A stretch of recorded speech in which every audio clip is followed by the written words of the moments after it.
Hey traders, it's Stephen Brooks, and today we're going to be answering the question, does an inverted yield curve equal a recession? Now, let's talk about first what a yield curve is. Right now in the United States, treasury bonds are what actually gives you this yield curve. So there are treasury bonds that have different maturities, and those different treasury bonds with different maturities have different yields. So there's a 1-month bond that has a different yield than a 1-year bond, a 2-year bond, a 10-year bond, and a 30-year bond. Now, the idea is that the further out you go in maturity or time, the greater the yield is going to be. In a normal economic situation, when things are going well, that is typically what will happen. You'll have the shorter end of the curve be kind of similar, and as you get to that back end of the curve, it's going to be up and to the right. Again, the further you go out in maturity, the further you go out in duration, the greater the yield is. Now, when this is happening, when the yield curve is positive, right? It makes the idea is that banks have a lot easier time making money. Funding is not necessarily an issue, all of that good stuff. Now, in the last 10 or so recessions, about 7 or 8 of those recessions came between 6 months and 18 months after this yield curve that now, in blue, is going up to the right, was going down to the right. So the reality is, again, about 7 to 8 out of the last 10 recessions have been caused 6 to 18 months after this yield curve got inverted. So it looked like this. Right, so you still have that 30-year that's yielding more than, let's say, the 1 month, but the 10-year yield yielding less than that 2-year yield. That is what people call an inverted yield curve. Now, again, in the past, 7 to 8 out of, it's got about a 75% success rate in terms of when this 2-year yield is yielding more than the 10-year yield. That, again, in the past has been a very strong and very consistent predictor that a recession is likely to hit between 6 and 18 months from that point. Now, a couple months ago, back at the end of 2019, that's what we saw. We saw the 2-year yield yielding more than the 10-year yield. And then after that, it kind of unwound a little bit. The 10-year was yielding higher than the 2-year, but now we're kind of back to flat or having the 2-year greater than the 10-year. And as you could have expected, everybody on CNBC, everybody on Bloomberg, everybody on Yahoo, the people who have never actually placed a trade before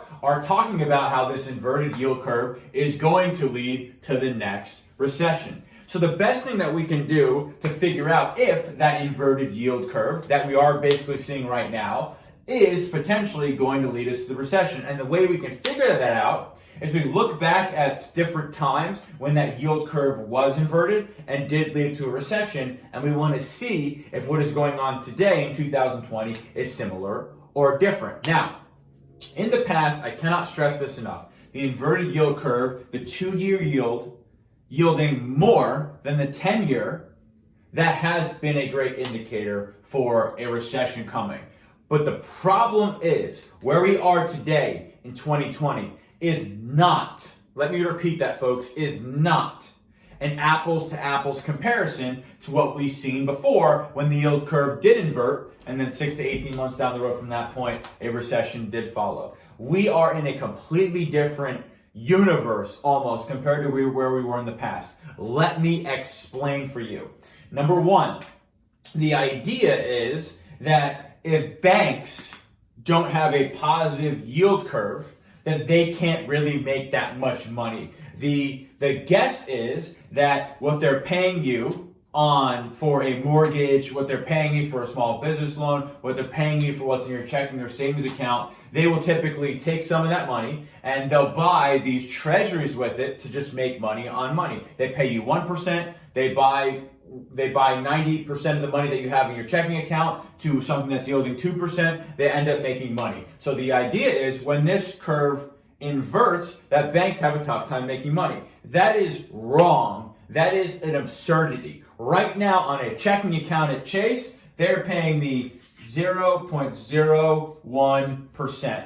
Right now today, the 1 month yield is yielding 1.25%. So if they're paying me 1 basis point and then they're taking a portion of that money and buying a 1 month bond with that money, they're making, over the course of a year, 1.25%. So no one can convince me at all whatsoever that banks have a tough time really making a lot of money when they have not raised the yield on your checking account like they have in the past. At the same time right now, the last time the yield curve inverted in late 2016 in late 2006 into the beginning of 2007, which was again a very good prediction for what happened in 2008 and 2009, there were 0 negatively yielding bonds in developed countries. Right now, the entire continent of Europe has negatively yielding bonds. That is a completely different world than what we are in. One of the reasons why the United States longer dated bonds are yielding so little is because if you say, self, I want to buy a 30-year bond. Self, do I want to buy one in Europe where I get negative interest? Or do I want to buy the one in the United States where I get maybe 1.5%? Well, of course, you're going to buy the one that's actually going to pay you money as opposed to make you lose money. And because of that, that artificially reduces the long end of the curve, the later maturity fixed income products and treasuries, because again, the other option is to lose money on something that's supposed to be a risk-free asset. So again, back in the day, checking accounts were yielding much higher. Right now, they're yielding basically 0. So they can still make a good amount of money on the spread. On top of that, the last time we saw a inverted yield curve, there was 0 negative interest in developed countries. Right now, if you go to Europe, every single developed country in Europe is yielding mostly negative rates on their fixed income products. That will artificially knock down everyone's yields all over the world who are positive because, again, more people will buy U.S. Treasury bonds, the 10-year or the 30-year. The prices of those will go higher and the yields go down. So, again, one of the reasons why this is a much different story is because, again, right now the yield prices on Treasury bonds in the United States are artificially getting reduced because your other option is to go ahead and lose money on something that's supposed to be risk-free. Not a good idea. And then the final part of that is we have not had financialization ever before seen like we have right now. Financialization. Maybe that's spelled right, maybe that's spelled wrong, but you guys know the deal. We have not had the financialization that we have ever seen before in the past. So when the market crashed in 2008 and 2009, the Federal Reserve said, okay, you know what? We are going to buy Treasury bonds every single month. 50 billion, 80 billion, whatever it is. And as we said before, when more people buy Treasury bonds, the price of those bonds goes up and the yield goes down. So over the last 10 years, interest rates have been artificially kept lower than they probably should be because the Fed has reduced interest rates so much via monetizing debt that the only way that an investor is able to actually get any yield is by taking more risk, buying equities, which is why stocks have gone straight up whenever the Fed monetizes debt and buys Treasury bonds. So again, I don't think this inverted yield curve is as good of an indication of a recession is to come between 6 and 18 months from that point as it was before. It doesn't mean that a recession cannot happen,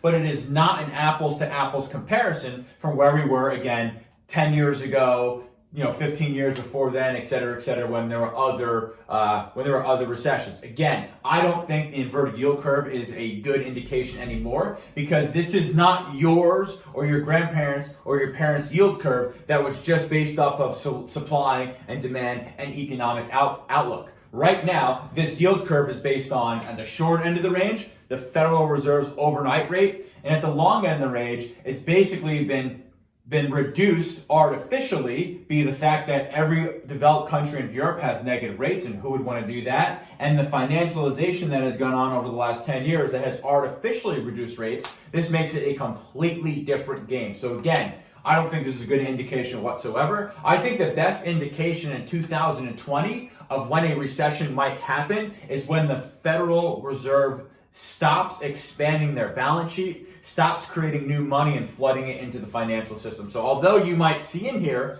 all these columnists, all these authors, all these people who read teleprompters on CNBC and Bloomberg who have never made a trade before themselves talk about how this inverted yield curve is going to lead to the next recession. It's not true because, again, the inverted yield curve that we see today is completely different on a completely different planet and universe than what we see today. We have not ever had the financialization that we've had today, which reduces interest rates, especially the further out you go in maturity. We have not seen such massive amounts of negative yielding bonds, negative yielding treasuries in developed countries before like we see right now. Again, if you had the opportunity to buy one that's yielding you negative money, which means you lose money, or positive money, you would buy the one that's yielding you positive money, thus it artificially wipes it down. And then at the same time, there's the old adage that banks can't make money when the yield curve's inverted. That is ridiculous, because right now they're paying me 1 basis point on my checking account,